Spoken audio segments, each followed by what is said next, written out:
Здравствуйте, на телеканале «Новый век» программа «Вызов 112», в студии Матвей Опросин. И сегодня мы расскажем о трагедии на Мамадышском тракте в Казани. Очевидцы, говорят, даже и не тормозили на красном. Они всех объехали. Водитель Kia погиб на месте, пассажирка госпитализирована в результате столкновения легковушки с МАЗом. Покажем водителя, отметившего свой день рождения и севшего за руль. Может, я трезвый, да? Может, трезвый, не знаешь, что прибор покажет. 1-316. И почему прохожий напал на автомобиль автоинспекторов. А также 377 лет лишения свободы запросило обвинение для Радика Тагирова, известного как душитель бабушек, за убийство 31 женщины. В Верховном суде стартовали прения сторон. Все это в ближайшие 10 минут. Один человек, водитель Kia, погиб на месте. Его пассажирка с различными травмами была срочно госпитализирована в результате крупной аварии на пересечении Мамадышского тракта и улицы Азата Абасова. Как рассказал водитель груженного снегом МАЗа, он ехал в сторону Пестрецов, когда путь ему перегородила легковушка. Мужчина уверял, что таксист проехал на красный свет. Остановиться он уже не смог. Они ехали на красном. Очевидцы, говорят, даже и не тормозили на красном. Они всех объехали. Водитель МАЗа рассказывает, ехал в сторону выезда из города. Машина до отказа была загружена снегом. Снег возим мы на поле. Рассказывает, когда подъезжал к перекрестку с улицей Азата Абасова, ему горел зеленый. Причем загорелся давно, и еще много времени было до переключения на красный. И тут на перерез вылетает легковушка. Ну, ехал нормально. Знаете, честно сказать, я и не понял даже. У вас была возможность как-то остановиться, избежать? Ну, я вот пробовал, а что толку-то? Грузовая машина. И вот попробуйте тормозить. Все произошло на глазах очевидцев. Все как один утверждали, что правила движения нарушил именно водитель Kia. На Абасу я поворачивал. Когда я поворачивал, уже просто звук был. Удар пришелся в левый бок Kia. От места столкновения легковушку протащило несколько метров. Грузовик остановился еще дальше. 34-летняя пассажирка такси, жительница Нижнекамска, была жива. Ей срочно вызвали скорую помощь. Помочь 42-летнему водителю иномарки врачи уже не могли.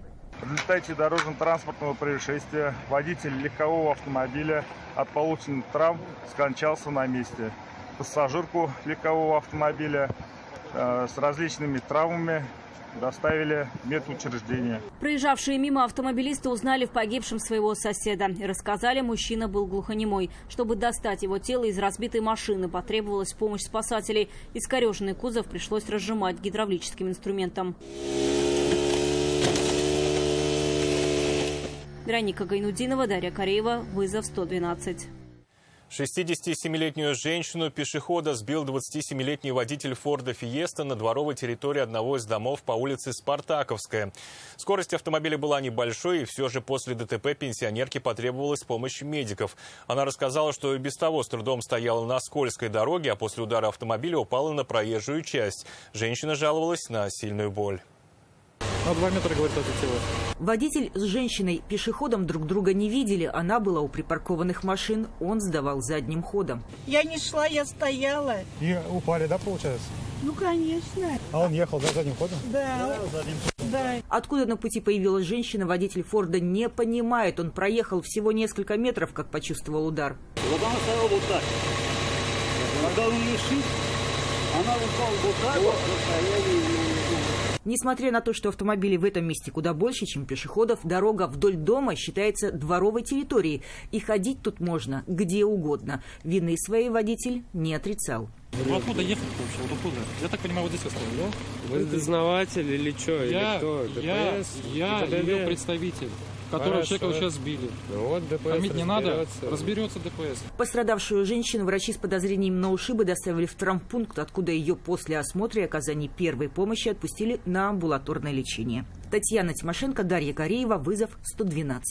В Нижнекамском районе на автодороге Чистополь-Нижнекамск между населенными пунктами Барок и Сухарево в кювет вылетел пассажирский автобус.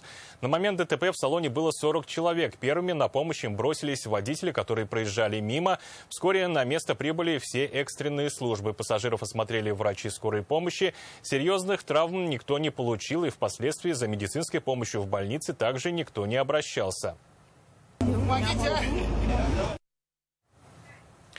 В случившемся, по предварительной версии, виноват 58-летний водитель автобуса «Хёнде». Согласно выводам автоинспекторов, недалеко от населенного пункта Барок мужчина не справился с управлением. Это и стало причиной случившегося. В настоящее время выясняются все обстоятельства аварии. Ход проверки взят на контроль прокуратуры. Сильно пьяного водителя задержали автоинспекторы на улице Литвинова. В Казани в ГИБДД позвонили очевидцы и сообщили, что мужчина за рулем Kia Ceed ведет себя неадекватно. Чуть не совершил несколько аварий, едва не протаранил трактор и хочет скрыться с места происшествия. Его остановили на перекрестке Центрально-Мариупольской. У мужчины действительно были все признаки алкогольного опьянения. Он не отрицал до задержания, управлял автомобилем, ехал по улице Литвинова и, как рассказали автоинспекторам очевидцы, весьма опасно для окружающих. По их словам, мужчина едва не совершил несколько аварий, прежде чем его задержали на перекрестке с улицы Центрально-Мариупольская. Признаки алкогольного опьянения у него были видны и без алкотестера, но для протокола нужно официальное подтверждение. И мужчине предложили пройти экспресс-тест на наличие спиртного в организме. Трубку вы продавать будете? Можно. Еще. Достаточно. Может, трезвый, да? Может, трезвый, не знаю, сейчас что прибор покажет. 1,316. Состояние алкогольного опьянения установлено, то есть, да, многократное превышение нормы. Повод выпить у мужчины был. В этот день ему исполнилось 34 года. Неприятный подарок он себе сделал сам, после выпитого сев за руль. С результатом алкотестера водитель согласился, но расписаться в документах сил не нашел. В материалах дела расписываться будете? Альберт 13. Да. Расписываться не будете.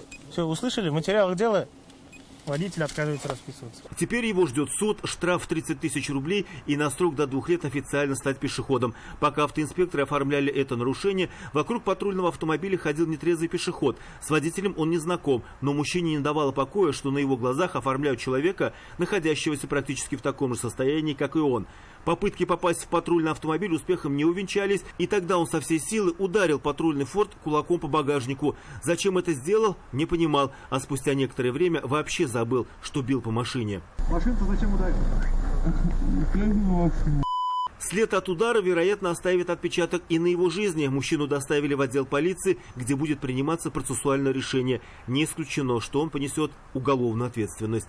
Радик Фархулин, Дарья Кореева, вызов 112. Сегодня в Верховном суде Татарстана стартовали прения сторон по делу 40-летнего Радика Тагирова, которого называют не иначе, как поволжским душителем бабушек. Его жертвами стали более 30 пожилых женщин в 15 городах страны. Все они скончались от асфиксии. 6 убийств он, по версии следствия, совершил в Казани. 3 женщинам удалось выжить. Свои преступления, как установили следователи, он совершал на протяжении 1,5 лет. С марта 2011 по декабрь 2012, после чего пропал. Его задержали в декабре 2020 года. К тому времени он обзавелся семьей. Соседи отзывались о нем положительно. Как признался сам Тагиров, во время следствия убивал из-за денег. После выхода из колонии, где отбывал наказание за кражу и незаконное хранение оружия, остался на улице. Денег на жизнь не хватало. Согласно уголовному делу, из квартир своих жертв он вынес 895 тысяч рублей. В общей сложности ему запросили 377 лет лишения свободы. По совокупности преступлений это пожизненное лишение свободы. Свое последнее слово Радик Тагиров скажет 4 марта. И это все, о чем сегодня мы успели вам рассказать. Обо всех происшествиях вы можете сообщать нам по телефону 570 50 50 или на мобильный 8 9869 112 112. Также мы доступны и в социальных сетях. Присылайте видео, снятое вами. В студии был Матвей Опросин. До встречи и не бросайте вызов судьбе. Вдруг она его примет.